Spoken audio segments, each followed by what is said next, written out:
At 4 a.m., his secretary called for help from the hospital. The mafia boss arrived without a word. Who gets a phone call at 4 a.m. and is dressed, armed, and driving through the rain in under 3 minutes without asking a single question? Victor Salerno did exactly that, and by the time he reached the hospital doors, he already understood someone had just made the worst mistake of their life. Before we dive into this story, kindly smash that subscribe button, hit like, and drop a comment telling us where you're watching from, because this mafia boss story is about to hit you harder than anything you've watched all week. The digital clock on the nightstand read 4:03 a.m. Victor was already awake. He usually was. Sleep was a luxury reserved for men who didn't have 300 names on a payroll and a dozen rival families waiting for the smallest crack to exploit. He lay on his back in the center of the mattress, staring at the ceiling, listening to the muffled hum of the city far below his penthouse windows. Then the phone rang, not the encrypted line reserved for syndicate business, the landline, a heavy black piece of plastic that sat entirely out of place amid the modern minimalism of his bedroom. Only 3 people alive had that number. He'd installed that line himself years ago, a relic of an older habit, back when he still believed in keeping one channel completely separate from the machinery of the business. One door that could only be opened by people who mattered enough to warrant it. 2 of those people had died since. Only one remained, and she had never once used that number for anything except the quietest emergencies, the kind she wouldn't risk explaining through any line that might be monitored. Victor sat up, sheets pulling at his waist, reaching for the receiver with movements that stayed methodical, unhurried, the same way he approached everything that mattered. Panic killed men faster than bullets ever did. Yeah, static crackled on the line, a sharp intake of breath. Mr. Salerno, Nora. Her voice came out wrong, thin and frayed in a way 6 years of working beside him had never once allowed. She was the woman who negotiated million-dollar transfers over black coffee, who stared down union bosses and cartel accountants with the same polite, unreadable smile. Her voice was always smooth, pitched perfectly for boardrooms and back-alley meetings alike. Not tonight. Nora, where are you? Victor didn't ask what was wrong. He didn't ask if she was hurt. The tone of her voice had already answered both questions before she said a word. I'm sorry to wake you. Her whisper carried the distinct squeak of rubber-soled shoes against linoleum, the mechanical rhythm of a heart monitor somewhere behind her. I didn't know who else to call. My contact list. It's out of date. Where are you? Victor repeated, already out of bed, pulling a dark shirt off its hanger without bothering with the buttons. St. Jude's downtown, the emergency department. A shuddering exhale filled the line. I think someone ran me off the road. Click. Victor didn't say goodbye. He dropped the receiver back onto its cradle, didn't call security, didn't wake his driver. He strapped his shoulder holster over the half-buttoned shirt, slid the weight of his sidearm into place, and pulled a black coat over his shoulders on his way out the door. 3 minutes later, tires screeched against concrete as his Audi launched up the ramp of the underground garage and into rain-slicked streets. The drive blurred into smeared orange streetlights and frantic windshield wipers. Victor drove with one hand draped over the wheel, jaw locked tight. He trafficked in control. Every variable in his life stayed calculated, measured, contained. Nora was the architect of that containment, the one who managed his schedule, his fronts, the entire fiction his empire required to function. The idea of her bleeding in a sterile triage room felt like a violation of something more fundamental than physics. He pulled into the ambulance bay at 4:18, ignoring the blaring horn of a paramedic unit trying to back in. He stepped into the freezing drizzle, slammed the door, and walked through the sliding glass entrance. The ER churned with the city's nocturnal casualties, fluorescent lights buzzing mercilessly over a waiting room full of small disasters. A man pressed a bloody rag to his head, arguing with a security guard. A teenager retched into a plastic bin near the corner. Victor bypassed the line entirely. His presence carried a weight that didn't require raised voices. People looked at the hard lines of his face, the dark coat, the stillness in his eyes, and simply moved. He reached the triage window, The nurse behind it, exhausted, ready to tell him to take a number, opened her mouth and then didn't. Nora Ashworth. Victor's tone stayed cold, cutting through the ambient noise like a blade. She came in less than an hour ago now. Car accident. The nurse blinked, instinctively intimidated, fingers hovering over her keyboard. Sir, are you family? Only families allowed past the doors. I'm the only family she has. Victor leaned close enough to the glass that the nurse's eyes darted to the bulge beneath his coat before she answered. Bay 4. Through the double doors. Take a left. Victor didn't thank her. He pushed through doors marked authorized personnel only, the air turning colder, sharper, smelling of bleach and copper. Nurses and orderlies moved in quick, frantic patterns around him. He ignored all of them, counting bays. 1, 2, 3. He stopped in front of the curtain marked 4. For one fraction of a second, Victor Salerno hesitated. It was an unfamiliar sensation. He'd walked into rooms full of men, waiting to kill him without breaking stride once.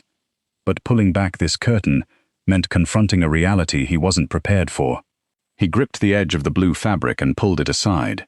She sat on the narrow gurney, back straight, posture a desperate attempt at holding on to her usual composure.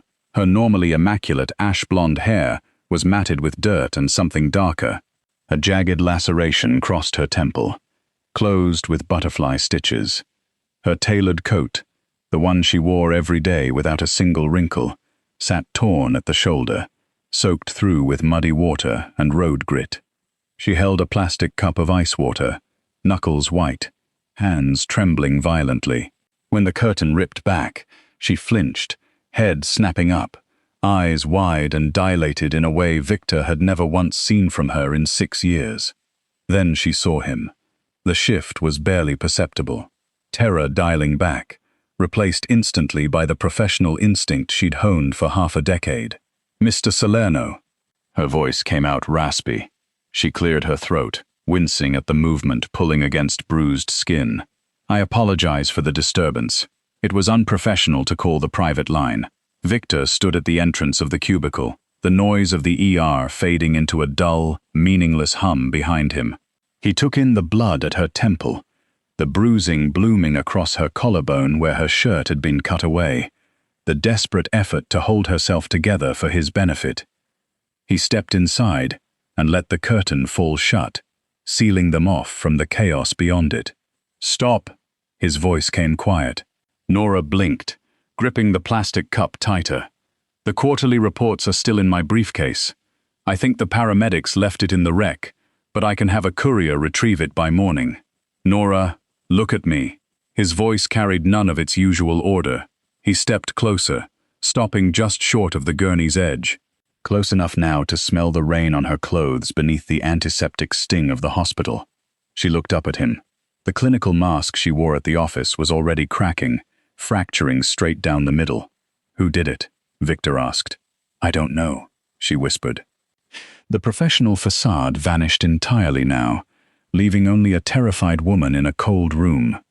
I was on the bridge heading back to my apartment. A black SUV, tinted windows. They didn't just drift into my lane, Victor. They rammed me 3 times.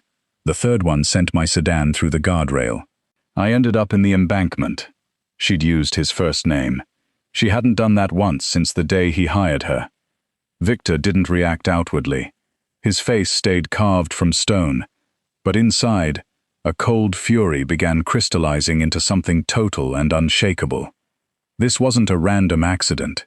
This was a message. And someone had chosen the one piece of his life he relied on most to deliver it. Did they stop? He asked, voice dropping an octave. No.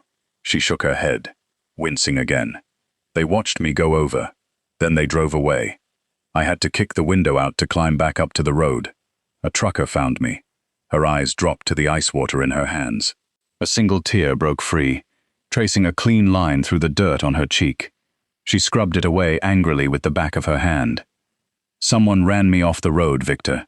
She said it again, quieter this time, as though repeating it might finally make her body believe what her mind had already accepted somewhere on that embankment.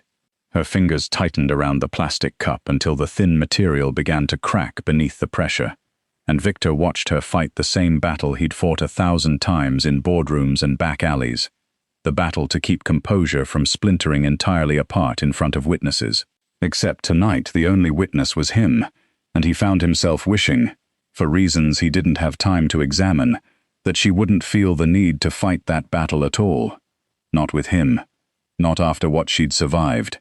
He'd never once seen her cry in 6 years of working beside her, and something about witnessing it now felt like watching a load-bearing wall finally admit it had been cracking the entire time. Victor slowly reached into his pocket and pulled out a pristine white handkerchief, holding it out to her. Nora looked at it, then at him, hesitating before taking it, clutching it in her lap without using it. "I'm a liability right now," she muttered, staring at the floor instead of meeting his eyes. "If they were aiming for your inner circle, they know I'm the weak link. I don't carry a gun. I carry your schedule." Victor moved before she finished the sentence, closing the remaining distance between them. He didn't touch her face. He knew better than to crowd someone who'd just survived something this violent. But he placed one large, warm hand over her trembling hands, wrapping his fingers around hers and the plastic cup she still held. "You are not a weak link."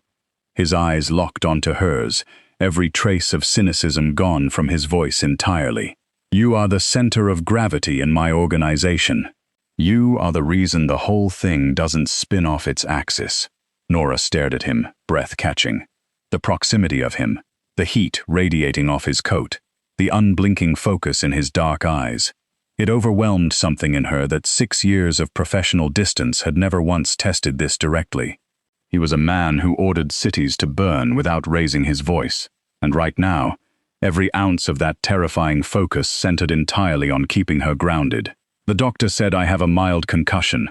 Her voice stayed soft, barely carrying past the curtain separating them from the rest of the ER. "2 fractured ribs. They want to keep me overnight for observation." "No." The answer came instantly. Nora frowned. "That's not your decision.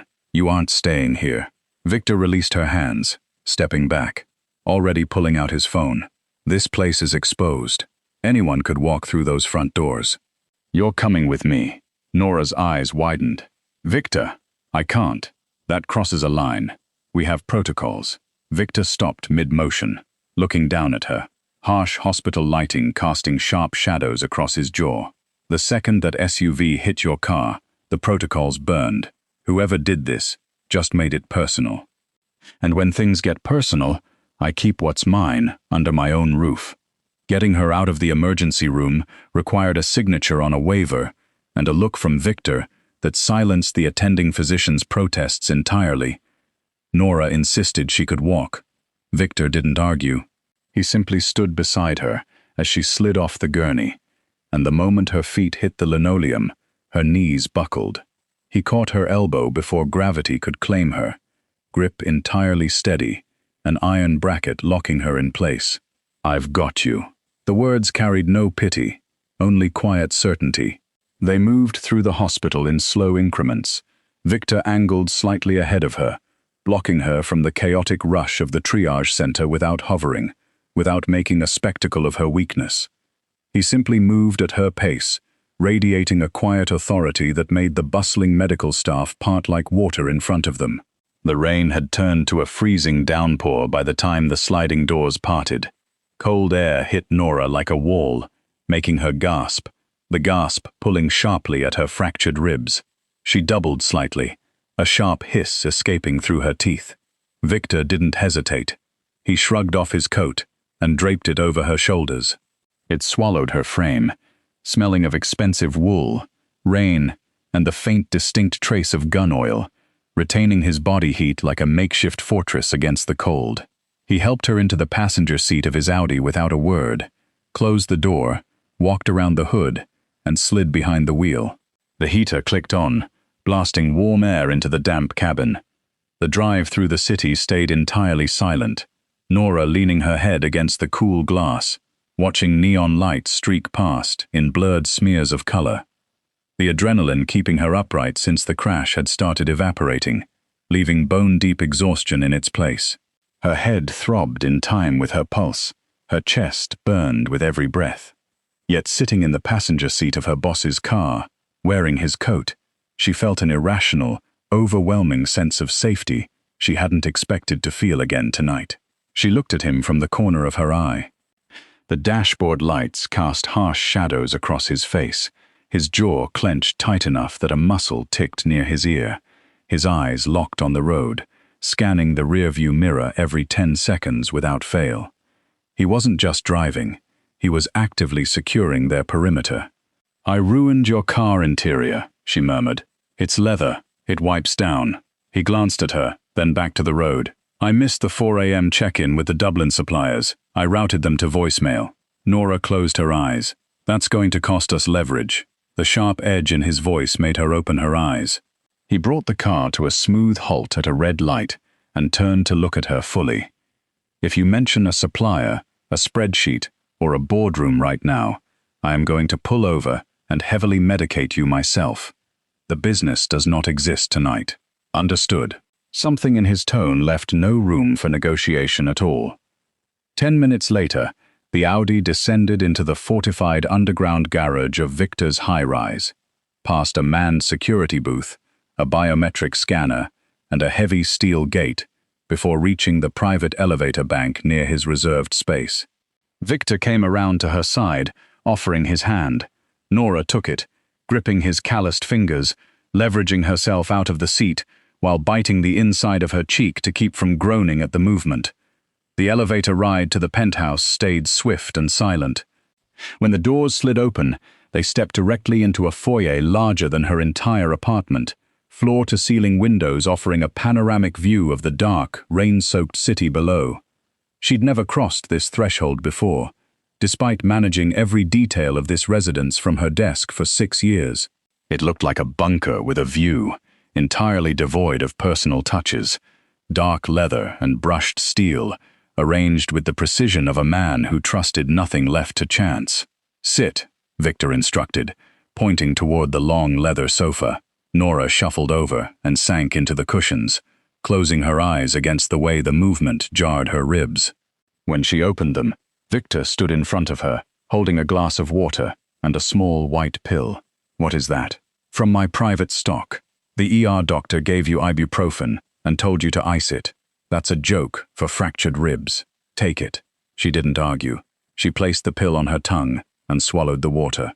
Victor took the empty glass, set it on the coffee table, and remained standing there, looking down at her, the dirt and dried blood on her face standing out violently against the pristine backdrop of his living room. The sight of it seemed to physically anger him. "I'm calling Gregory." Victor referred to the syndicate's private physician. "He'll do a proper workup. Until then, you don't move. You don't have to do this." Nora leaned her head back against the sofa. "I'm your secretary. I can hire private security. I can stay at a hotel. Bringing me here, it blurs the lines." Victor unbuckled his shoulder holster, pulling the heavy leather rig off and setting it deliberately on the walnut table, the thud of metal echoing in the quiet room. "The lines were obliterated 3 hours ago on that bridge. You aren't going to a hotel. You are staying exactly where I can see you." Dr. Gregory arrived exactly 18 minutes later, small and pragmatic, asking no questions, bringing his own equipment in a battered leather satchel. Victor waited by the windows, staring at the city lights while Gregory worked in the adjacent guest bedroom, the silence in the penthouse thick and oppressive around him. His mind ran through every rival family, every disgruntled contractor, every federal agency with the means and motive to strike at his organization. Hitting Nora hadn't been an accident. It had been surgical. She was the gatekeeper, knew the operational rhythms of the syndicate better than his own capos. If she'd drowned in that river, his entire infrastructure would have been paralyzed for weeks. The efficiency of the attack pointed to something worse than a rival with resources. It pointed to an inside leak. Someone knew her route. Someone knew she drove home alone after finalizing the European ledgers at exactly that hour. The bedroom door clicked open. Gregory stepped out, rolling down his sleeves. "How is she?" "She's lucky. Mild concussion, 3 cracked ribs, severe contusions. I've cleaned and dressed the laceration. It'll scar, but not badly. I gave her a stronger anti-inflammatory and a mild sedative. She needs sleep, not the 3 hours a night she usually runs on. Thank you, Doc. Keep her hydrated. If she gets dizzy or her pupils go uneven, call me immediately. Gregory picked up his bag and let himself out. The heavy front door clicked shut, leaving Victor alone in the sprawling silence of the living room, already reaching for his phone to dial Marcus Del Rey, the head of his security detail, when the phone buzzed in his hand. Before he finished dialing, Marcus's name lighting up the screen first. Victor answered on the first ring. Marcus's voice came through tight, sharper than Victor had heard from him in years. Boss, you need to hear this before you sleep tonight. It's about the SUV. Victor's grip tightened around the phone. Talk. We pulled the traffic cameras from the bridge. Marcus paused, and in that pause, Victor understood something had gotten far worse than a random attack. It wasn't random. The driver knew exactly which car was hers, exactly which route she'd take, exactly what time she'd be alone on that bridge with no witnesses nearby. How would anyone outside this organization know that? They wouldn't. Not unless someone inside it told them. Victor stood at the window a long moment after the call ended, the city lights bleeding into rain-streaked glass, before crossing to the guest bedroom where Nora had finally drifted into the sedative's pull. She stirred when he entered, eyes fluttering open despite Gregory's medication working against her. Something's wrong, she said, reading it off his face before he said a single word. Marcus pulled the traffic footage. Whoever hit you knew your exact route, your exact timing. That's not something a rival family finds by watching you from a distance for a week. Nora pushed herself upright against the pillows despite the wince it cost her. You think someone inside gave them that information? I think there's no other explanation, Victor said. And I think whoever it is still believes you're dead in that river. By morning, Marcus had assembled a list narrowed down from 300 employees to 11 people with direct knowledge of Nora's schedule down to the minute. People trusted enough to know when she left the office, which route she preferred, when she typically finished the European accounts each week. 11 names, Marcus said, spreading printouts across the kitchen island, while Nora sat wrapped in a blanket at the counter, still pale but sharper now, insisting on being included, despite the concussion still pulling at the edges of her focus. 6 are logistics staff, who'd only know her schedule in passing. 3 are senior enough to have flagged the pattern deliberately. 2 are people who've been with you since before I started. Victor studied the names without touching the pages, jaw tight. Rule out the 6. Nobody outside her direct circle could time an attack this precisely. That leaves 5, Marcus said, and 2 of them are people you trust with your life.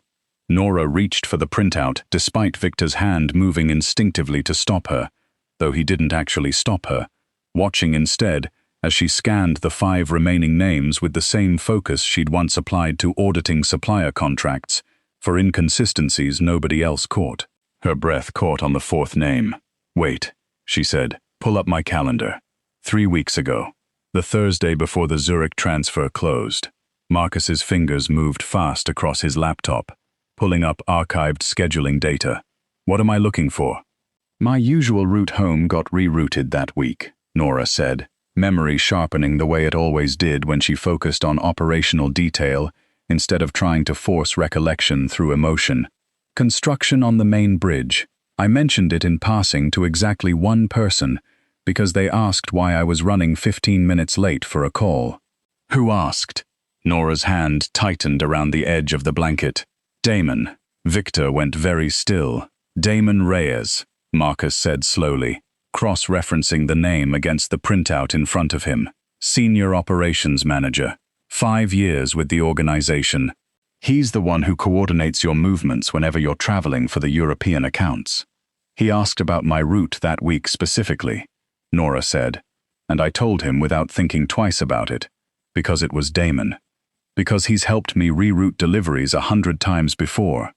I never once considered he was asking for any reason except logistics. Victor's expression didn't change, though something behind his eyes had gone cold, in a way Nora recognized from the hospital, the moment before violence became inevitable, rather than merely possible.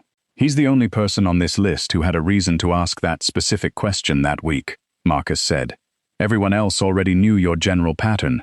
Damon needed a reason to ask, and he had one built in. Get his financials, Victor said. Every account, every transaction, going back 6 months. If someone paid him to feed information outside this organization, I want to know exactly who and exactly how much. Marcus was already moving, laptop open, fingers flying across records Nora had no idea he had access to. It took less than an hour to find it. A payment routed through 3 shell accounts, timed precisely 2 days before the attack, landing in an account under Damon's brother-in-law's name, a transparent attempt at distance that hadn't accounted for exactly how thoroughly Victor's organization tracked money once it started looking. $200,000, Marcus said, reading the transfer details aloud. Wired from an account we've flagged before, connected to Elena Cross. Nora's face drained of what little color remained. Elena Cross has been circling our shipping contracts for 18 months, Marcus continued. Every legitimate attempt to break into our territory failed. This wasn't about taking territory anymore. This was about destabilizing you personally, removing the person who keeps this entire operation running smoothly enough that nobody notices how much actually depends on her. Victor's hand closed into a fist against the counter, the sound of it landing hard enough that Nora flinched. Where is Damon now? Scheduled to be in the office by 9, Marcus said. He has no idea we know. Victor checked his watch. 2 hours.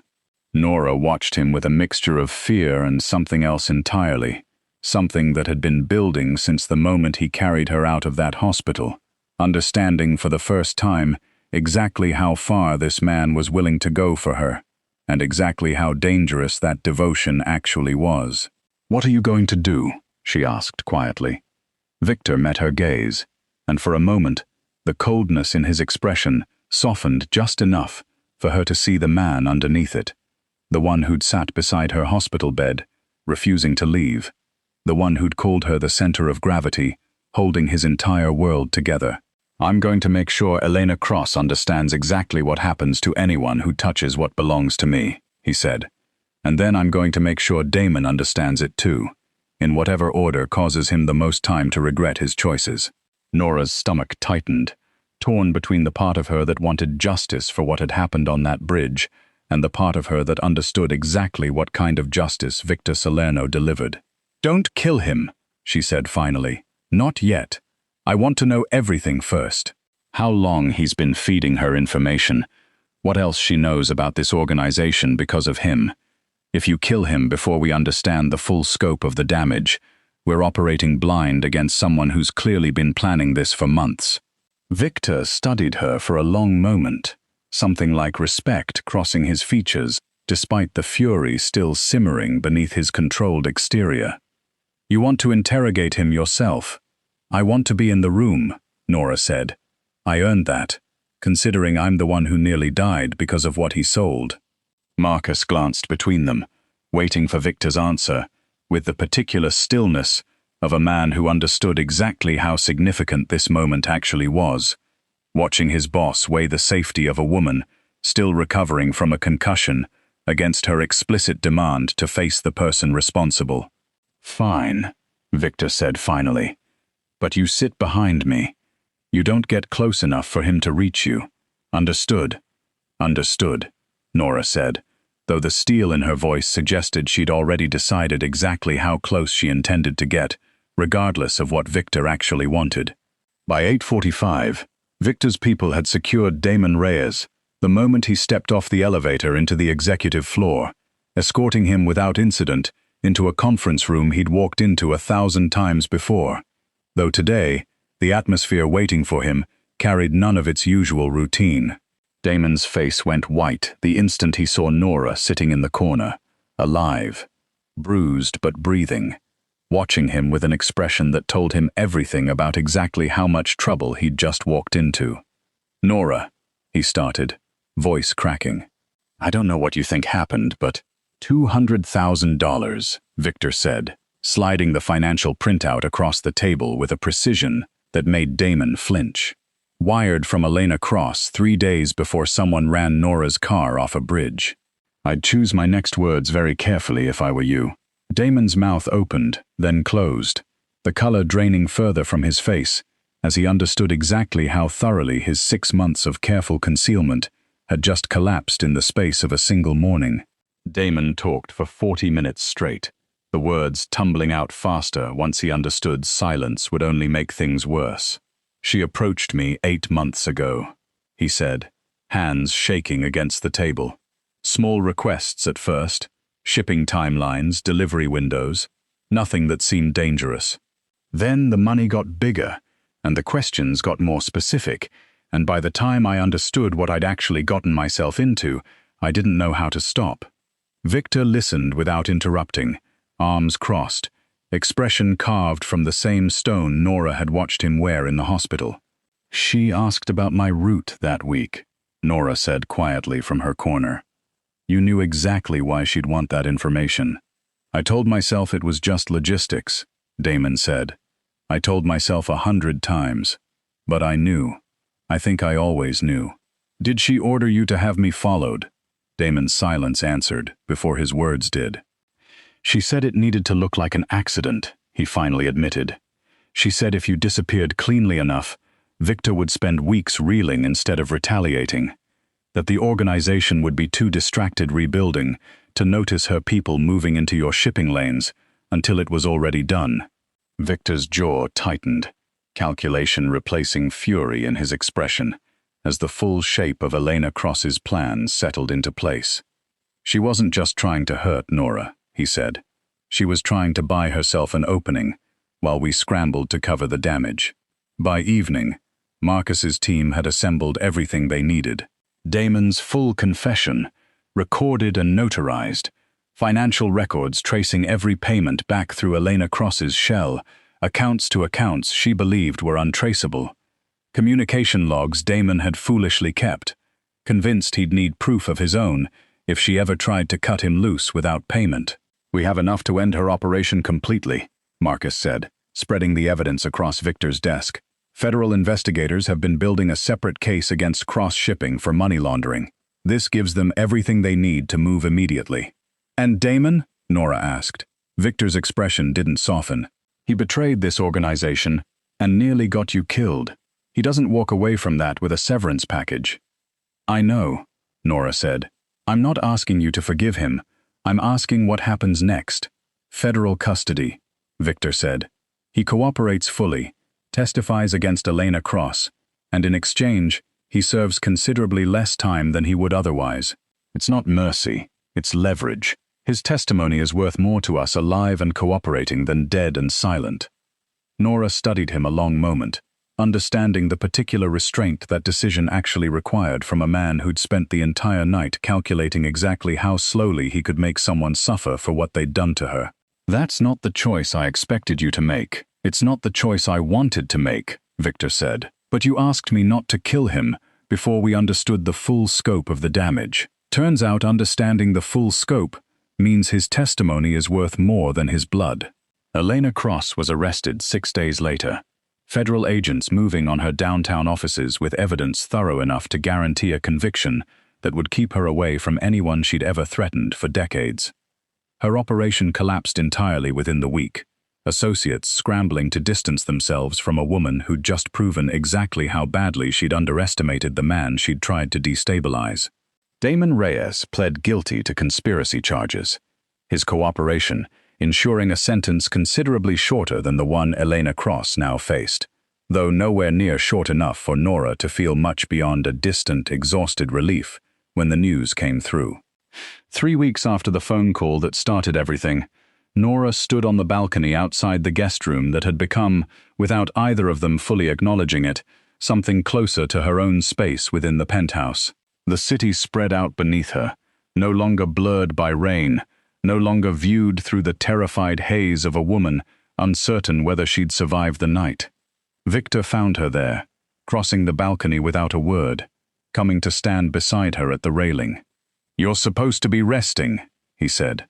I've been resting for 3 weeks. I think I'm allowed a little fresh air.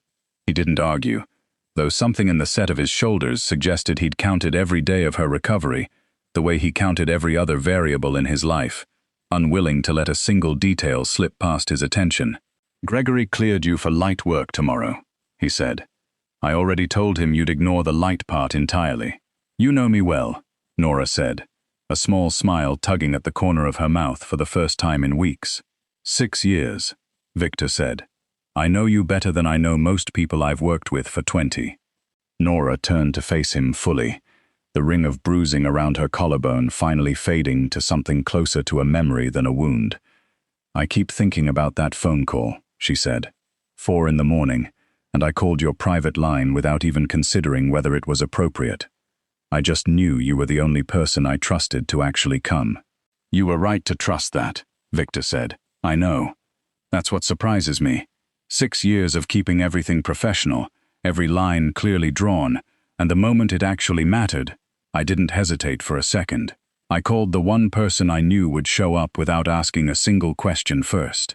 Victor's hand found the railing beside hers, close enough that their fingers nearly touched. I've spent 6 years telling myself the lines mattered, he said, that keeping you at arm's length was the responsible thing, the thing that protected both of us from complications neither of us needed. Then I pulled back a curtain in an emergency room and understood exactly how thin those lines actually were. Nora's breath caught. 3 weeks of recovery and cautious proximity, finally settling into something she could name clearly. You said the lines were obliterated on that bridge, she said. I don't think you meant just the professional ones. I didn't, Victor admitted. I think they'd been thinning for years before that. I just never let myself acknowledge it, until I thought I might lose you before I got the chance to.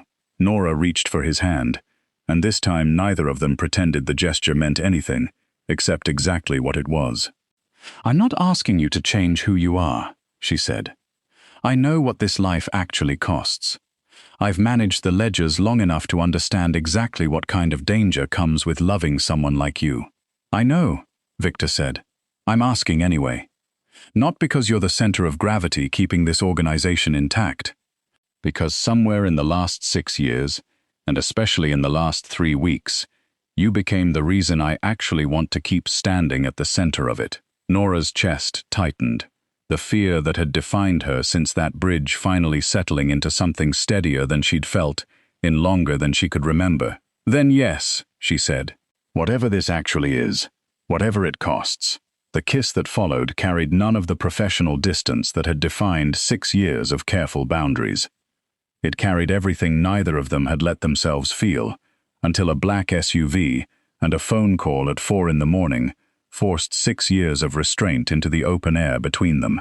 6 months later, Nora stood in the same penthouse that had once felt like a bunker with a view, no longer a woman managing someone else's empire from a careful distance, but someone who belonged inside it completely, by choice rather than circumstance. The scar at her temple had faded to something barely visible, a quiet reminder of the night everything changed, rather than a wound she still carried. Some phone calls arrive in the middle of the night and simply deliver bad news. Others arrive at exactly the moment 2 people finally stop pretending the line between them was ever really there at all, and everything that follows becomes the beginning of something neither of them expected to survive intact, let alone find worth building a life around. You made it to the end, and that means something. Smash that subscribe button, hit like, and drop your city below so we know exactly how far these stories are traveling, because the next one is coming soon, and this time, nobody's walking away unscathed.